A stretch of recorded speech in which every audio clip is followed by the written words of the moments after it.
Hello, Australia. How you doing? Oh my God, this is the most exercise I've had in ages. How you doing? You well? You still with us? Oh, it's great to be here. My name's Leo. I'm from Scotland, in case you're wondering why you can't understand the noise coming out of my face. Have we got any Scottish people in here tonight? Nice. Good to see you out spending money. That is progress. Oh, it's great to be here in Brisbane. Oh, it's my favourite part of China. It's amazing. I love it here. Amazing city. It'll be great when it's finished. And Andrew Cooper, is he here? Is he in the room? What a man. Here he is. Right down there. Give him a round of applause. He asked me, do you want to come to Brisbane and perform at CPAC? I said, Andrew, I've got one request. Can you make it look like the Death Star? That is all I want. I want to look like I'm in the ballroom on the Death Star.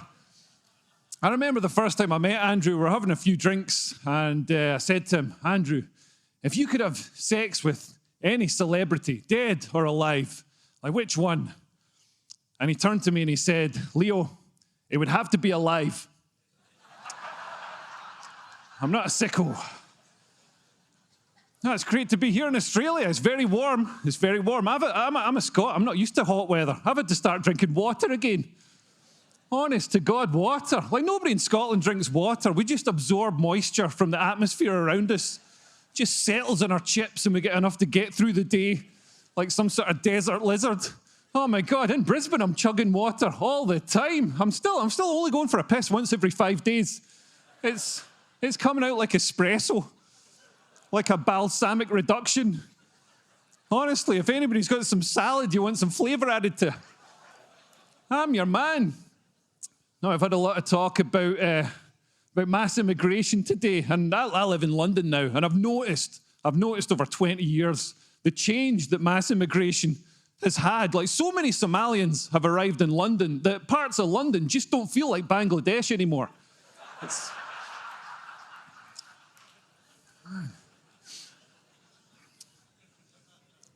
You got a lot of dangerous animals in Australia as well. I'm not just talking about the women. You've got scary women, but no, you've got sharks, spiders, everything. Even koala bears. You know, koala bears carry chlamydia. And if you hold a koala bear, then you can catch chlamydia off the koala bear. I found this out because my girlfriend came to Australia for a month, and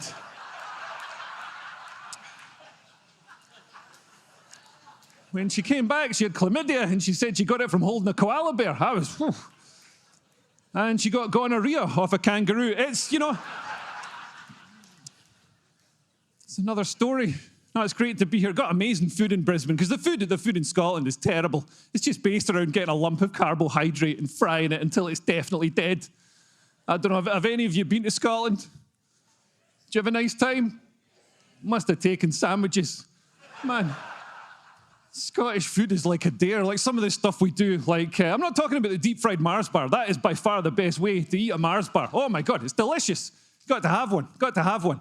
It's amazing. Like, it's the best way to cook a Mars bar. I went on a diet once and started steaming my Mars bars. It was awful.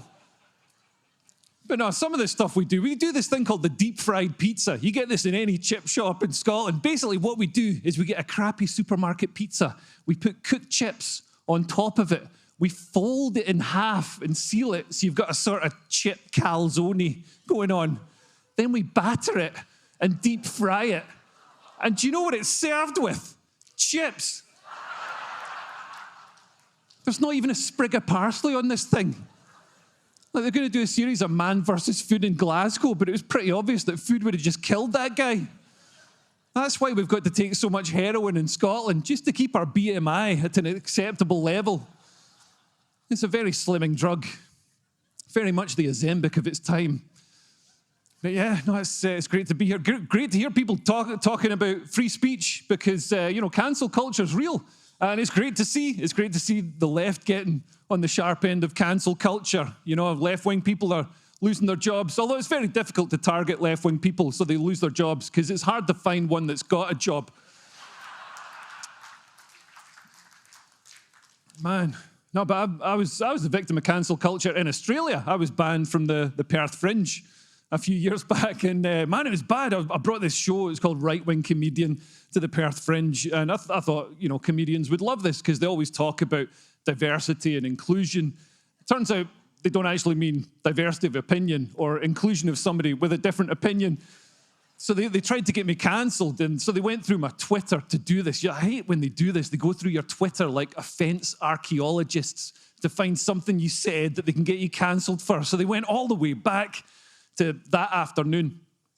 It was literally the most recent thing I'd posted, and there was this bit of stand-up about male privilege, because people talk about male privilege, but I actually think it's tough being a man. I think that's why so many of us are transitioning right now.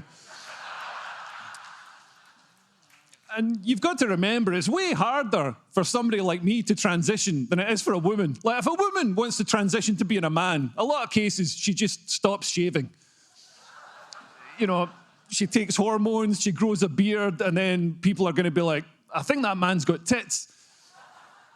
For somebody like me, it's way harder. I've got to take hormones. I've got to undergo extensive surgical procedures to shave down my brow bone and my jawbone, remove my Adam's apple, put tits in. I've got to hide my male pattern baldness, grow my hair long, got to get a whole new wardrobe of clothes. Could probably keep this shirt. Got to learn how to walk in high-heeled shoes. Got to learn how to talk in a high-pitched voice. And at the end of all that expense and effort, people are just going to look at me and go, I think that man's got tits.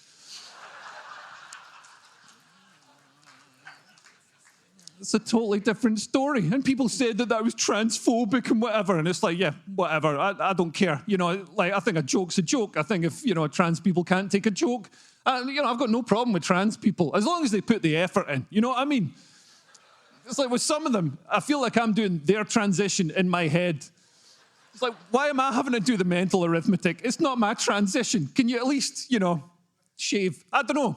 Like that, the Roxanne Tickle that Sal Grovers had the court case with.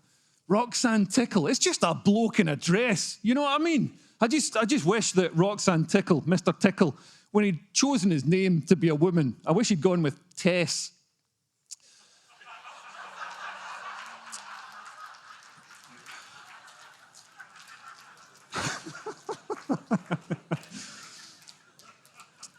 I just think, I got no problem with trans people, but I think we've got to have some boundaries. We can't have trans women in female sports. We can't have women's sports just become a dumping ground for mediocre male athletes who change their pronouns. You know what I mean? Jeez.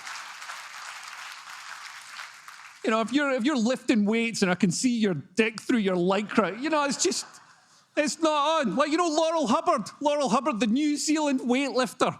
The New Zealand weightlifter transitioned to age 39 after failing as a male weightlifter just so they could get a medal. You know what I mean? He just wanted a medal. And I don't know where he got his gender transition surgery done, but I read that apparently he's got a 135 kilogram snatch. Now,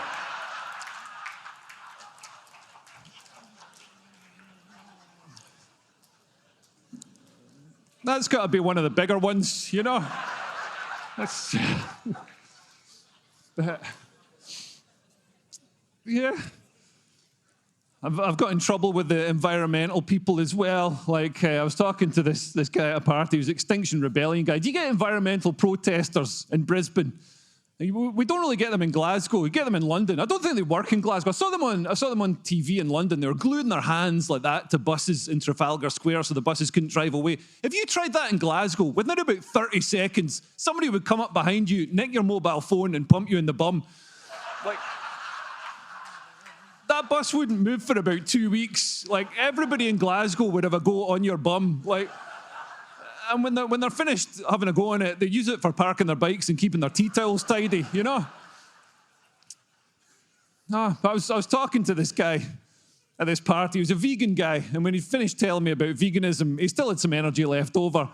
And he told me off. He told me off because I was using a plastic drinking straw. He said, that's single-use plastic. That's really bad. I was like, what do you mean? He says, that plastic straw is single-use plastic. After you've used it to drink your gin and tonic, it's going to go into the sea and kill a turtle.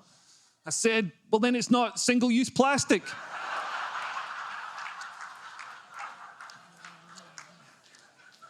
I'm using it right now to drink a gin and tonic, and later on, I'm going to kill a turtle with it, you know?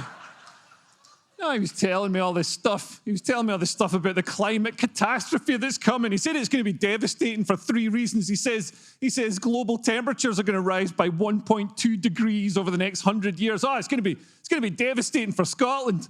Some of us might have to undo the top button on our duffel coat. He said we're going to get more extreme weather, like more extreme weather in Scotland. What are we going to get? Extreme drizzle. That's just rain. And he said the worst thing is sea levels are going to rise by 6 feet over the next 100 years, which is going to be devastating for anybody who can't walk uphill really slowly. Who's so lazy they can't walk 6 feet up a beach in 100 years? It's going to be devastating for fat people is what I'm trying to say. And they're already designed to live in the sea, so screw them. They can live in the sea. They'll eat a seafood diet. It's very slimming. All that plastic. They can rejoin us on land afterwards. It's the perfect system. Obviously, the state of comedy in 2025, there's going to be a Guardian reviewer in the audience who's all like, oh my God, that's absolutely appalling. Oh my God. He thinks that fat people should live in the sea. That's a terrible thing to say. Because for some reason, in 2025, when a comedian makes a joke, it's taken at absolute literal face value. There's no space for the concept that, we might be taking an idea and playing with it and stretching it and seeing how far it'll go without breaking. What I'm basically trying to say is sometimes comedians are joking. You know what I mean? Obviously, I don't want fat people to live in the sea. I want fat people to be turned into dog food. Get some... I hope nobody's offended by that, because I offended some fat people talking about that, and somebody in the audience got really angry, and they went away and they blogged about it on the internet with their pudgy little fingers. And then I was doing a show in London, and because of this blog, fat activists turned up to demonstrate against my show. I'm not joking. Halfway through the show, these fat activists stood up, kind of slowly, and they shouted, "We're fat activists!" And I had to agree with them. They were fat as anything activists. Oh my God, they were so fat. That's got to be a tough job, by the way, being a fat activist, because if you get too fat, you might stop. If you get too active, you might stop being so fat. But in the end, I escaped by walking up some stairs. The natural enemy of the fat person. One of them threw a milkshake at me, but it was empty. Folks, it's just a short set from me tonight. If you want to see more comedy, I'm doing comedy tomorrow night at the after party thing, so I'll be doing way more then, but we're running a bit long. But thank you so much for putting on CPAC and bringing conservative minds together to try and fix this country, because I'm not joking, within about 5 years, I'm going to need to claim asylum here. This is for my kids' future. So yeah, thanks so much for indulging me, and have a great day. Cheers. Thank you. Thank you. Cheerio.